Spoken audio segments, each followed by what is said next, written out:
And if you remember clearly, I've always said that too, that religion has been one of the, if not the main, because if you look at beyond the politics, when the politicians, when they find somewhere, when they are looking for a cover, when they are looking for somewhere to hide under, they quickly hide under religion.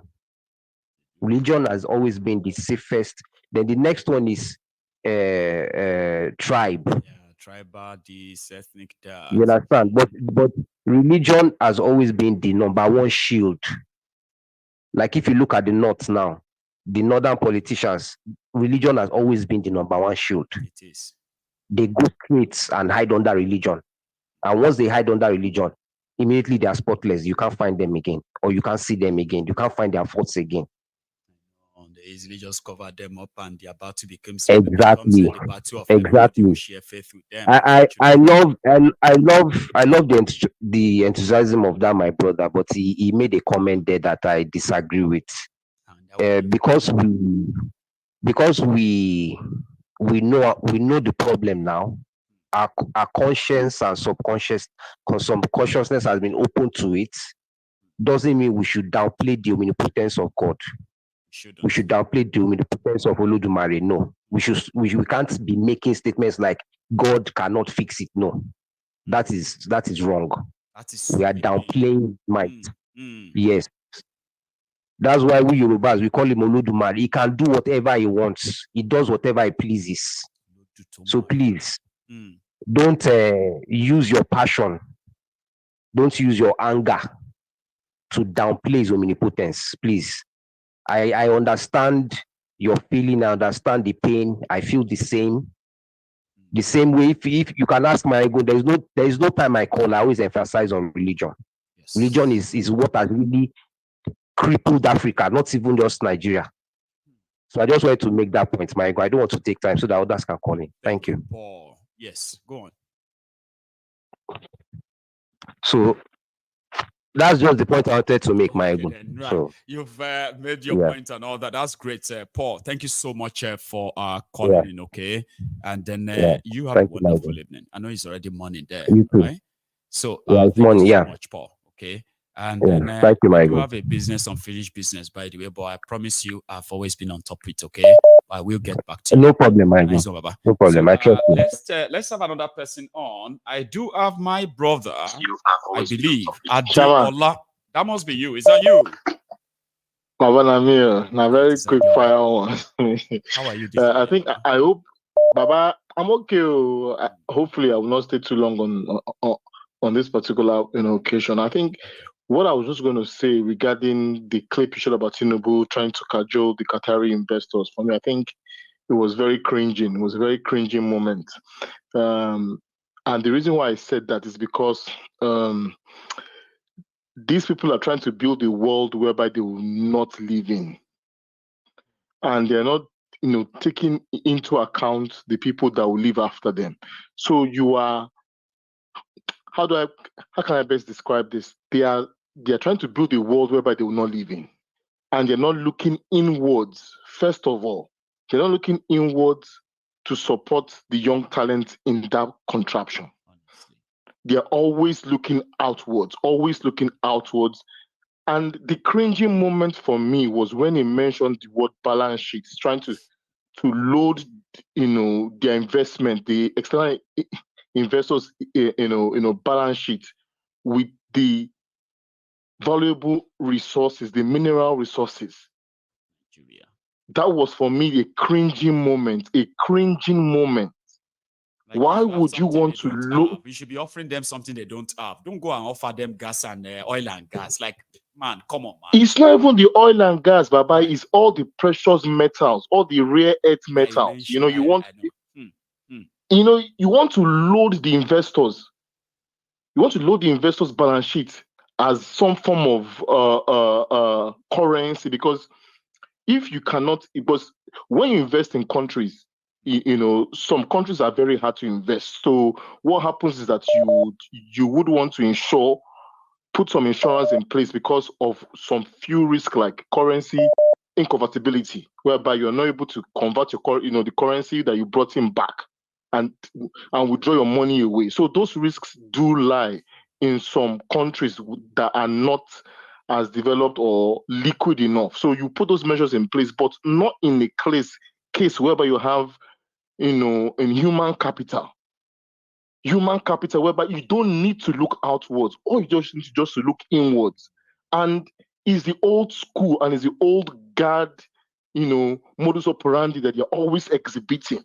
And for me, was a cringing moment. You want to load the Qataris balance sheet with our own rare earth, resources, our own, valuable resources, whereby you can make use of it. Any country that does not master the use of their own resources, using their human capital, always ready to sell and sell them off and give us and finished products. That kind of thing, right? Exactly, because no matter how you view that contraption, it is the only place in the world, I said it before, that you can ever find human capital and natural resources in the same time and space. And if you have human capital and natural resources in the same time and space, you should never look outwards. People only look outwards if they lack one or the both. You don't ever look outwards. If you have, so outwards means you're even. See, Adiola, it is simply put that as we can confirm, these guys have no real use for the human resources that Nigeria has. No, they don't.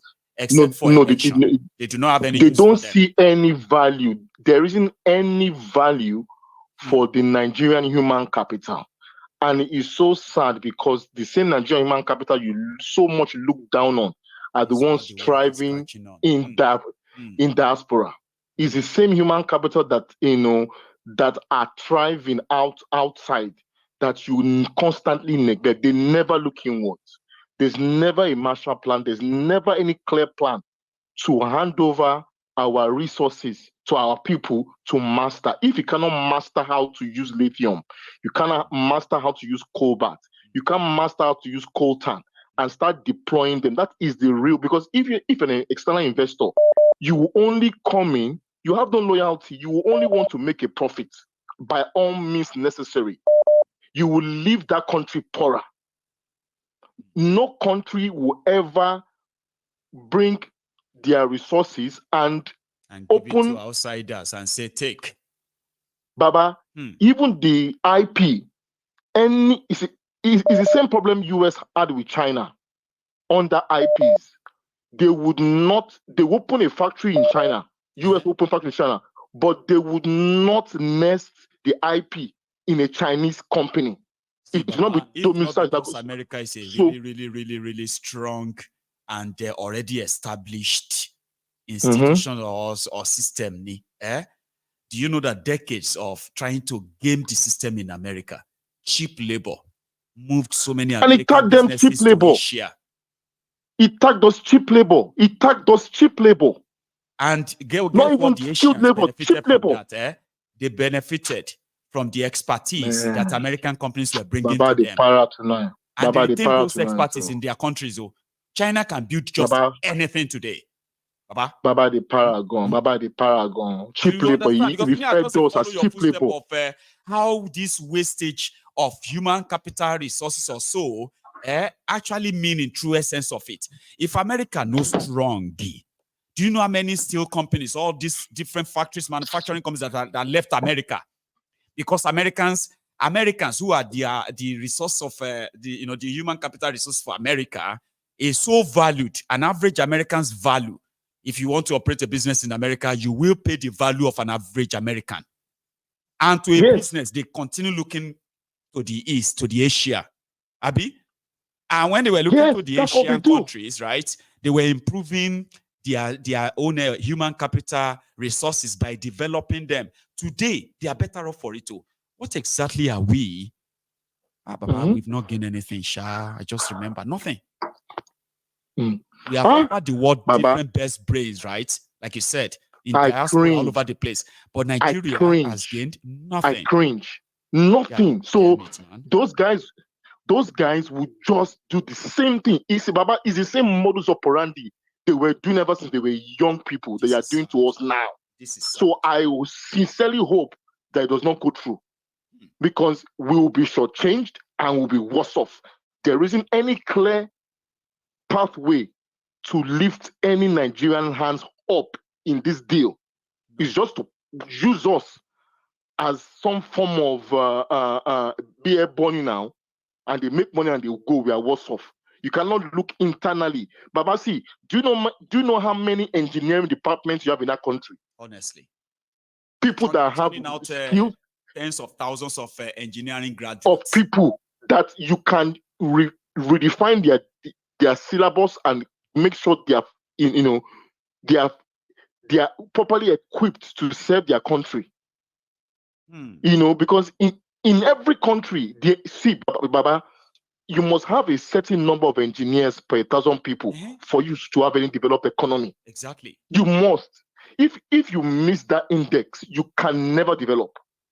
Because why? Engineers are your problem solvers. Yes. They solve problems. That's why we're talking on phone.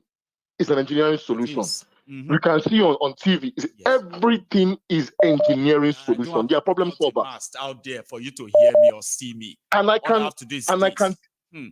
Baba, if you look at the human capital they're meant to invest in and make sure we have correct schools and we have graduates that are fit for purpose, we have more engineering schools than Qatar itself put together with Dubai, joined together. All of them add them together. We have more. We have more engineering schools than them. And you go back there, you are begging with a begging bowl. And people are backing this guy. People are backing this guy. People are backing this guy. Honestly. And there's see, there was one lady, I'll leave you with this one. There was one lady, an engineer that used to work for TFL. She went to work for Lagos. They frustrated her life. Do you know where she's working? She's working in Saudi. She's the head of their transport there on NEOM, that new city they want to build. Wow. And there are numerous Nigerian talents. Many like that to have similar experiences. Lost to the rest of the world. Doing what? I mean, doing wonders. The woman came to Nigeria because she came to Lagos to come and say, I'm loyal. After years of TFL collecting correct money every year. Yeah. People that make over 150 grand a year, in pounds, come to Nigeria because they are loyal. You frustrate their lives. So they want to give back. They frustrate their lives. Many of them they frustrate their lives. She jacked her back to now to Saudi as the head of engineering for their road. In that NEOM city, they are building a new city. And they just came there and they took our engineers. Anyhow. And you're telling me to back this guy? Baba, man. Baba, good night, sir. God bless you so much, okay? You have a wonderful evening, okay? Thank you so much. I have another person on the line as well. Yeah, let's hear from you. Hello there. Hello, good evening, my good general Politico. I'm happy to you, Baba. Reach out to you this evening again. Thank you. It's always a blessing to hear from you. Thanks, Baba. Thanks for joining me. You see, I just want to buttress the point the last caller made. You see, it's unfortunate that the way different civilizations at every point in time has described our elites, that's still the same way they are still behaving today. I want to quote some write-up from some of the Arabian scholars. Yes, I will call them Arabian scholars because it happened during the time of slavery, during the trans-Saharan slavery. I'll quote two from one renowned one. Ajahiz, he described the black aristocrats, more or less the people that normally sell slaves, then to them like, we know that the Zanj, that is the blacks then, are the least intelligent and the least discerning of mankind and the least capable of understanding the consequences of actions.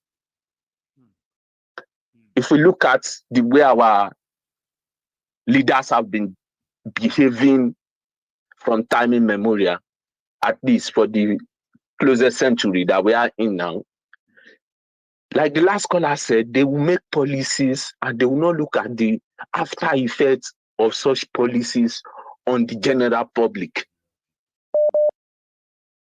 You went to another country telling them that they can take that you want to benchmark their investment against your own mineral resources that you don't even know the quantity that you have.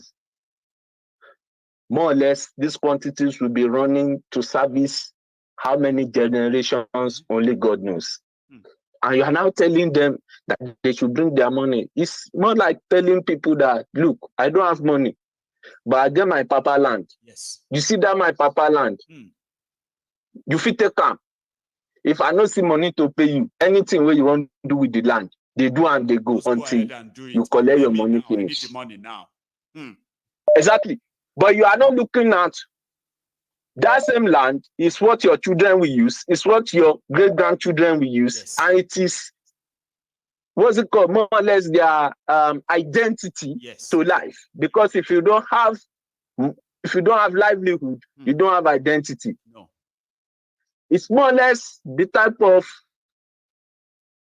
contract the French government have with the Francophone countries, whereby for every mineral resource, they have the right of first refusal. Such that if there is any mineral resource, it's the French government that first of all has the right to say, okay, we don't need it. Except if they are not interested, then you can go and ask people if they want. For another person. In your country. So now, you are not even benchmarking it against iron ore. Let's even say they are against iron ore, whereby any infrastructural development has to come with iron or with metal. Nation building, it depends on your iron and every other athletes that you can actually dig out. That's not true. This is this is like choosing. You know? And now, for people who get sense, you get National Assembly. Yes, it's choosing now. It's like you are saying, this is my grandfather's plantation of palm kernel. I don't have money. Take all the, what's it called, borrow me the money. Whenever I start harvesting the palm kernel, keep the farm. Now I'll go to the second quote. The second quote by Al-Jahiz also says, the blacks, that is the kings and the aristocrats that used to sell what's it called, slaves then. He said they maintain that eloquence that is prized by all people. So you find out that is prized by all people. Despite their dimness, their boundless stupidities, their obtuseness, their crude perception, and their evil disposition, make long speeches. They do. If you look at it, it is still the same thing. Look for the best. Look for all the best, what's it called, motivational speakers, like you always say. You find them in Nigeria. See them. Look at the policy of repentant Boko Haram. You find boundless stupidity, obtuseness, things that you cannot think of. You'll be thinking, right? Water should be used for bathing. They will tell you that no, water should be used for. They can even tell you that water I don't even know. To start fire. Exactly.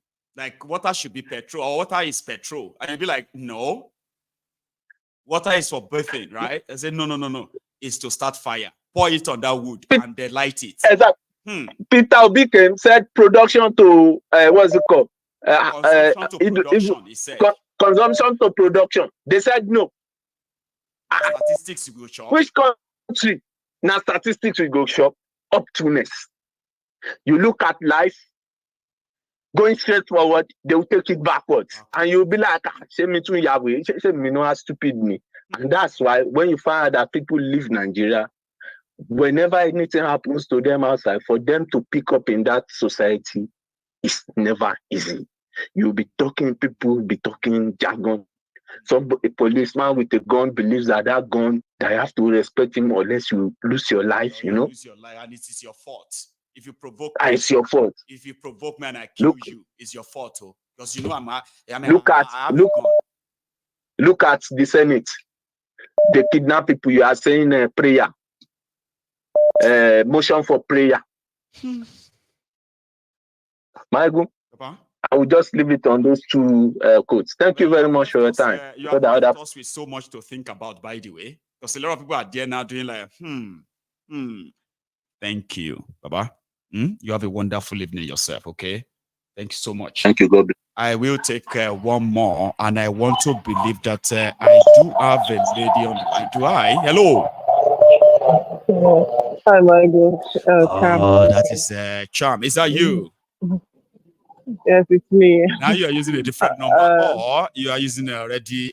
No, I've got two numbers. So sometimes I use this one. Now I know what that second number look like now, so I won't be caught unaware. How are you tonight, Charm? In fact, afternoon. I'm great, thank you. I'm good, thank you. And how are you? I'm very well. I'm still holding on. I mean, like holding fort here, so can't complain. I enjoyed your talk today. Your TED talk today. I enjoyed it very much. In the morning, okay. Go on, no. I haven't gotten the time for the morning, the first session. So this is the one I typically join this particular time. Right. That is 3 o'clock. 3 o'clock. Yeah, that's my time. So, which is 8 p.m. in the UK. Yes. So it's 3 o'clock in New York. So that's the one I normally join. So let me be quick. All right. So I think it was a day that spoke earlier on. It was fantastic. What he said, it was spot on. Like, we have no business. Sometimes I try to wrap my head around it, as in all this, we want to do business with this country, we want to do business with this country and that country. We haven't finished doing business with ourselves. We haven't finished utilizing our own human capital, or the what they call it, the natural resources that we have, that we're talking about doing business with other countries. There's so much. What I think about, just if you take one like one resource, right, and magnify what can be done with that one resource, and magnify what can be done with that one resource, you'll be surprised at how many industries that you are able to generate. Say, take granite for example, right? People eat it, people use the oil, pharmaceutical companies use the oil. So imagine the number of people that can be employed in various industries on just one granite. Do you understand? Not to talk of the multitude of other resources that we have. Nigeria has no business. That region has no business. I don't want to call it Nigeria because I'm fed up of calling it that entity. That region has no business being poor or being the way it is. It has the capacity to be, a giver of nations, or a solver of problems. Like he said, like even the phone that we use, it was a problem that needed to be solved that generated this item. So we have the capacity. I've heard people here say, foolish things like how Black people can't do things, and I'm like, that is not an ignorant statement, because Black people have done things, have been doing things, and will continue to do things. But when we have leaders like this, we showcase to the world. That's where people can be justified in saying stupid, making stupid comments like that. And he's also right in the fact that religion is part of the problem. And I dare to say that we are really not worshiping God in that country, as far as I'm concerned. We're worshiping something else. Because God, and I also want to say, that God has the ability to do all things and everything. He knows how to step out of the ordinary to do the extraordinary. But he has also given us the ability, right, to do things for ourselves. The capacity to do things for ourselves. That's what we heard. Absolutely. Absolutely. Even if he's going to do what man is able to do, that is, extraordinary. It might be a unique case. Do you understand? But when we have been given the ability to solve our own problems, there is no reason for us to be shouting. Humans have explored. Humans have broken barriers. Okay, having a road, having a motorable road, 24 hours electricity, a working healthcare system, working security system. All these are man-made. We don't need God to come and give us vision on how to do them anymore. Listen, my God, like I said, we are not serving God. I don't know what we're doing in that country. Because we can sit down and study the word of God and try to be like Christ, in a way that is not about, oh God, give me money for food, give me money for light, give us money let us help us to, have good road, let the riches and the wicked not come and keep us in the. when things are working properly, nobody is going to be lining up and screaming at the top of their lungs and asking God to do the things that we are able to do for ourselves. That's the problem that we have here now. As a youth, we pray for Nigeria in distress. I'm not quite sure what we'll be praying for now, because Nigeria it has passed more than distress. It has gone somewhere else. So we again, like I said, we have the capacity to solve our own problems, and I think we just keep saying we have the capacity to solve our own problems. And again, like everyone has said on this platform, religion is part of the biggest problem that we have, and our inability as people to call out even our religious leaders and tell them, enough of your bullshit and enough of your nonsense. You're either going to tell us what we need to, you either tell us the truth, or you get off this, or you get off this podium. Okay? Don't stop holding us down for them. Stop. Exactly. Stop holding us down for them. But the problem is also us as people, because as many of us here on the temple who have acknowledged and agreed that the problem is religion, how many of us go to Sunday and go to the churches on a Sunday, or go to the mosque on a Friday and challenge our religious leaders to do the right thing? How many of us will do it? We've heard it today, but how many of us are going to hand on our heart, go to our churches today and talk to our pastors? How many of us are not really scared? It's only when you are the temple of truth that you say to yourself, I'm not scared of them. I'm not scared of anything. Exactly. Are you sure you're not really scared of them when you are in their presence? I'm talking about those Jews. Let me see whether the change that we're looking for is going to start after today that we talked on this platform, where all of us have agreed and said that religion is a problem. Let me see how many of us will go to church on a Sunday and challenge those our leaders and say, enough of this nonsense. Challenge your mothers and your fathers and Mama Gio. Do not keep quiet while you are being misled or being led by your nose, right?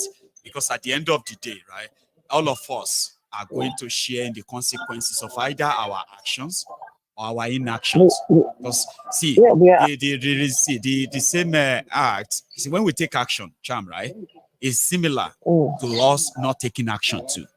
There are people who have kept quiet in the face of this brazen oppression and all of that. They kept quiet. Which your silence is what? Is an agreement with the oppression. So not doing something too is also what? Because sometimes we say people's silence are so loud. Yeah, we can hear it so loud. From a mile away. So absolutely. Doing nothing means doing something, because what you're saying is that, yes, I agree with what you're doing, because you haven't stepped out. Absolutely. Anyway, like I don't want to take too much of your time, but again, continue to do the good work that you do. But my challenge is to the people, all of us who are listening on this temple, let us not just be talkers. Let us start doing the work. Do not just be talky, try and be the doing. All of us are challenged. Nobody is going to do anything for us. It's either we roll up our sleeves and get ourselves ready, or we cannot continue to pretend that we are waiting for somebody to do it for us. But Cham, my own final says that nobody is needed to be told what to do. Every one of us, right, we do what we have to do the moment we know that we do not have any other option anymore. Cham, say me well to those kids, okay? And you have a wonderful, weekend yourself, okay? Thank you so much, man. Now that's Lady Charm. I'm going to take one more call, and that should be us for the evening. Now, we are not too many tonight, which is kind of a plus for some of you who wanted to be part of this tonight.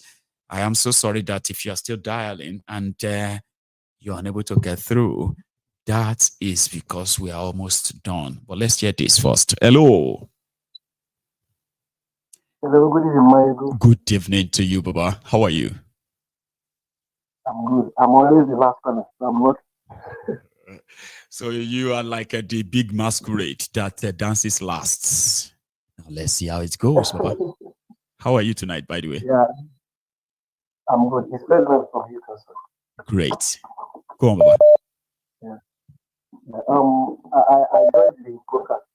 You might need to move the phone to your mouth because it seems that you're like far away from the phone. I wouldn't know why. Do you mind? Okay. Yeah, it seems like the phone is on speaker, is on the table, and you are far from. I'm not sure. I don't know why, but maybe a little bit closer could be louder. Is that all right? Can you hear me now? Oh, this is better. Far better. All right. Whatever you did, right? Please keep it that way. All of us can hear you, sir. Go on. All right, all right. So I joined the broadcast late because I came in late from work. Bless you, man. This is Ferdinand from Newcastle. Bernard. My Man, yeah, Ferdinand from Newcastle. thank you, man. Go on anyway. Yeah. Say something. Yeah, so yeah, I'll just be brief so you can round up because I know you're already rounding up. You see, the problem with I was listening to when you were actually talking to people who advise you on political correctness. You see, those people are in prison, they are enslaved, but they don't know. You know, there is a book I read. There was this book I read, Physical Imprisonment and Mental Imprisonment.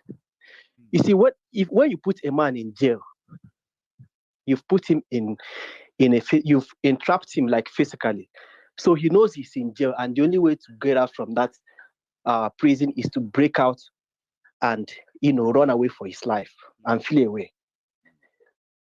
But you see, when you actually put a man in psychological imprisonment, like by twisting his head and making him see things from a different perspective, and you try to like control his reasoning with religion or politics or something, that one is even worse than putting somebody in jail, because that person can never break out of that prison, even if you're trying to help him. That is the worst one, right? You remember what that is the worst one, yeah. Quote, right? There is this quote of why can't I remember her name, Henrietta or something, right? That said, I saved many slaves, but I could have saved more only if those people knew they were slaves. The problem, psychological slavery, is that the slavery is not with you don't even know. It's not physical. It's not physical. Thank you, exactly. And they don't even know they are enslaved. They do not know. That's what she said. She said, I could have saved more only if they knew they were slaves. Exactly. Now that brings me to my contribution this night. Please. I used to be like that until I got out of Nigeria. When I arrived in the UK,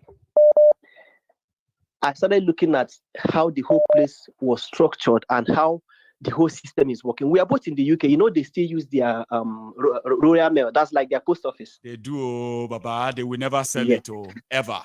Yeah, they still use their Royal Mail. Royal Mail. Exactly. Royal Mail has been in existence for over 200 years. Royal Mail has been in existence for 300 and something years. That is true. But you remember that our own post office, we gained independence in 1960. Our own post office was sent home by just GSM. Just text messages just came out. People stopped writing data, and the government couldn't even revive that sector, and they just left it like that. Let's even a lot of things that if they could successfully map Nigeria and Nigerian streets, and you can send their post and you can track it to those streets. They've not been able to do that for 63 years. They've not been able to for 63 years. Not just that, for 63 years, we've been selling crude oil without any account. If Nigeria is a businessman, he's a total failure. It is. Because you cannot be doing a business for 63 years. You sell billions of dollars worth of crude oil, and you don't even have any money to show for it. Bring those records out now, and anybody will be able. Meanwhile, right? If you have if you ask them to bring the record out, they will go and set an office admin, set it on fire, and tell you that the record got destroyed. So those people who are always so protective and advising you about the GO and all the rest of them, they are enslaved. So forget about those people. And is it not either Adeboye or Onyedepo who protested during Jonathan's tenure when dollar got to 280? And they adopted 200. Okay, it was Adeboye, right? It was him now. It was him that led a protest, and he kept asking Jonathan. You know the saddest thing, right? May I say this one before you continue? Okay, but may I say this one, right? Okay. See, back then, right, under Jonathan, okay, Jonathan succeeded Yaradua in 2010, May, if you remember. Yeah. And then a few months after that, he started running to be a substantial president. Then in 2011, he was elected as substantive president. Do you know that May 2011, he was sworn in as a substantive president, replacing Yaradua. And by September, that same 2011, Adeboye already led a protest against Jonathan. Because you remember that the following year, 2012, was when they had the protest, Save Nigeria protest. Yeah. Now that same Adeboye is now asking people to, number one, it is too early to criticize Sif That is my point. Then they must pray for him. That is my point. Who is fooling? That is my point. And Nigeria is not even in deep shit like it was during that period. Back then, no. And they all had their voices, but look at them today. Yes.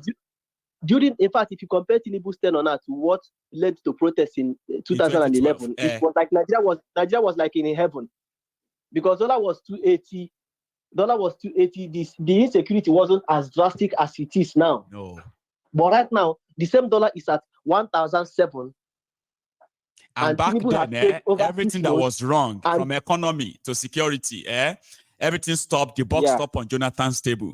But immediately, Boko Haram and Tifnubu came in. Now, it's some people that are doing it. They are the one who are supposed to keep Nigeria safe. There are those who are supposed to keep the economy better. Not Tifnubu, not Boko Haram. See the double standard. Yeah, exactly. And even this Tinubu was even marking all sorts of things, saying all sorts of things. Now it has gotten to his turn. The situation it has quadrupled, and they are now saying, if you have an idea, don't come and give him an idea. Did he give Jonathan an idea when it was his own turn? Did he give Jonathan an idea? Why is Adeboye not protesting now that dollar is 1,007? Why is he not protesting now? Why have he changed his mask? You know, Redeemed Church. Why have he changed his mask? You see these people, they are very, very selfish. They are. Very, very selfish. So forget those people that are always, kind of like backing them up and supporting them. Look, my good, the way Nigeria is going now, we don't even need to stress ourselves about breaking up. Nigeria is already breaking up. Nigeria is already breaking up because this hunger is going to break. It has already divided the country. There's no country there again. So it has already divided the country. And I'm happy it has gotten to this extent. Of course, we are living on a borrowed time. Everybody knows that. So let us just watch and see what happens in a couple of days, days to come. That's where I rest my case. Thank you very much, Baba. God bless you, Ben. I'm so sorry that I kept stampeding you and all that. It's because we are almost done. Okay, Baba? I appreciate this. It's okay. It's okay. Yeah. Wonderful weekend. Thank you very much. Nice one, man. Thank you. You too. So that's Bernard from Newcastle. The program tonight has been interesting, you will say. A lot of people have made a lot of contributions. So if you joined us midway, I do advise you to please try and watch this from the beginning again. Okay. And to everybody who sort of stayed till this time, I want to say thank you. I am going to see you again tomorrow. It is what it is. Stay safe. Take it easy. And please, save your money. Those of you who are going to be sending the money, sometimes you probably do not know you are helping these criminals that has no single plan for the entire people in that contraption, okay? But yes, may we live long enough to witness how this ends. But for what it is, I have done my part tonight. I will see you again. But until I see you then, do not stop watching Mayegun. Have a wonderful evening. And even a more better weekend. I'll see you again. Good night.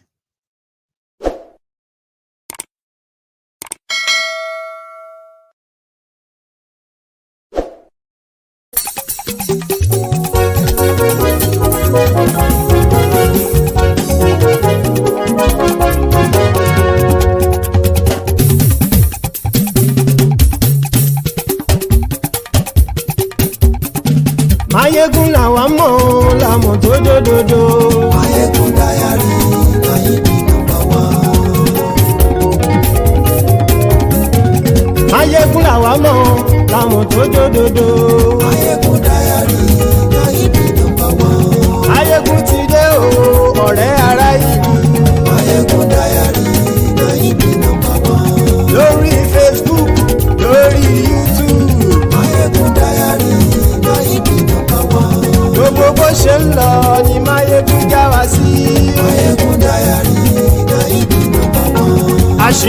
ọ̀jẹ̀lú kì í bò níbẹ̀ o. Máyégún Diary Náíbì nọ́mbà 1. bó bá ṣe eré àní Máyégún máa wí. Máyégún Diary Náíbì nọ́mbà 1. ó sì tún ṣe eré wàá gbọ́ níbẹ̀ o. Máyégún Diary Náíbì nọ́mbà 1. Máyégún Diary politico.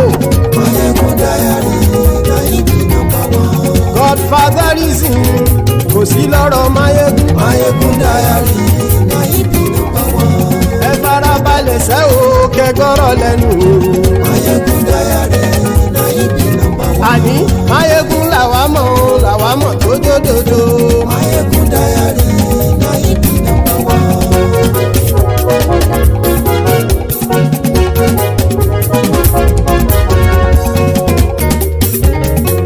àní ẹ̀sùn ràkì. Máyégún ti dé. Máyégún ti dé. ọ̀jẹ̀lú ẹ̀sùn ràkì. Máyégún ti dé. àní ẹ̀sùn ràkì. Máyégún ti dé. lórí Facebook. Máyégún ti dé. àní ẹ̀sùn ràkì. Máyégún ti dé. lórí YouTube. Máyégún ti dé. àní ẹ̀sùn ràkì. Máyégún ti dé. bọ́ bàbá gbé wúrẹ́. Máyégún máa wí. àní ẹ̀sùn ràkì. Máyégún ti dé. ijó ìgbádìyẹ. Máyégún máa wí. àní ẹ̀sùn ràkì. Máyégún ti dé. pẹ̀sìdó bá rúfin o. Máyégún máa wí. àní ẹ̀sùn ràkì. Máyégún ti dé. kí gómìnà kówó jẹ. Máyégún máa wí. àní ẹ̀sùn ràkì. Máyégún ti dé. ọlọ́pàá tí ń darí bá. Máyégún máa wí. àní ẹ̀sùn ràkì. Máyégún ti dé. aṣòfin tí ń rúfin o. Máyégún máa wí. àní ẹ̀sùn ràkì. Máyégún ti dé. òpùrọ́ olóṣèlú. Máyégún máa wí. àní ẹ̀sùn ràkì. Máyégún ti dé. ọ̀jẹ̀lú ẹ̀sùn ràkì. Máyégún ti dé. àní ẹ̀sùn ràkì. Máyégún ti dé.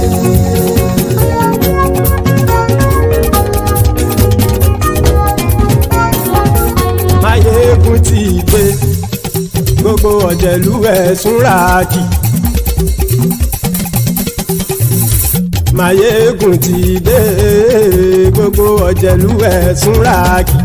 ṣùgbọ́n ní bá ti ṣe èyí tó yẹ kí wọ́n ṣe ọmọ bá dèrò ní fi wọ́n níran o. Máyégún ti dé. Gbogbo ọ̀jẹ̀lú ẹ̀sùn ràkì. Máyégún ti dé. Gbogbo ọ̀jẹ̀lú ẹ̀sùn ràkì. ṣùgbọ́n ní bá ti ṣe yìí tó yẹ kí wọ́n ṣe ọmọ bá dẹ́rọ̀ ò ní fi wọ́n níran. wọ́n fowó bẹ́ẹ̀ o Máyégún ó sọ pé wọ́n ò bẹ́ẹ̀ wọ́n fowó bẹ́ẹ̀ Máyégún ó sọ pé wọ́n ò bẹ́ẹ̀ oníkanṣá ti ṣe èyí tó yẹ kí wọ́n ṣe fáwọn ará ìlú tó gbé wọn débẹ̀ o àyè. Máyégún ti dé gbogbo ọ̀jẹ̀lú ẹ̀sùn ràkì. Máyégún ti dé gbogbo ọ̀jẹ̀lú ẹ̀sùn ràkì. ṣùgbọ́n ní bá ti ṣe yìí tó yẹ kí wọ́n ṣe ọmọ bá dẹ́rọ̀ ò ní fi wọ́n níran. ha kì máa yí ṣe eré ọ̀rọ̀ yìí kì í ṣe ẹ̀fẹ̀ kì máa yí ṣe eré ọ̀rọ̀ yìí kì í ṣe ẹ̀fẹ̀ ẹni bá ti lè lẹ́bọ̀ lẹ́rù o ọmọ bá dèrò kàṣàyè tú wọn síta. Máyégún ti dé gbogbo ọ̀jẹ̀lú ẹ̀sùn ràkì. Máyégún ti dé gbogbo ọ̀jẹ̀lú ẹ̀sùn ràkì. ṣùgbọ́n ní bá ti ṣe yìí tó yẹ kí wọ́n ṣe ọmọ bá dẹ́rọ̀ ò ní fi wọ́n níran. tẹnitẹni ọmọ Máyégún ọ̀rẹ́ ara ìlú mọ̀mọ́ ni mo fọlọ́run ṣọ́ ẹ̀ bá kìlẹ́bù lóòótọ́ olódodo ìlú ọ̀tá ìlú mọ̀mọ́ ni ìwọ ṣá máa ń ṣọ́ra kò sì mọ́ bẹ̀rù bọ́tà ń lè rí bóníṣègùn lé káwọn mọ̀mọ́ fi ṣera wọn ni ó ti dẹrùn tí wọn ò gbọ́dọ̀ sè mọ́bẹ̀. èèpo ọ̀bọ lọmọ bá dérò tàjẹ́ ò gbọ́dọ̀ jẹ́ ó ti jọba lórí àbínú ẹni kò sì mọ́ bùyà àìsíwọ́lu ní ẹnìkẹ́ ìgbódì ẹyin lábàrá ó kó ẹni tó bá dán wò á kàmù Máyégún ti dé gbogbo ọ̀jẹ̀lú ẹ̀ túnra kì. Máyégún ti dé gbogbo ọ̀jẹ̀lú ẹ̀ túnra kì o. Ẹni bá ti ṣe yìí tó yẹ kí wọ́n ṣe ọmọ bá dèrò òní fi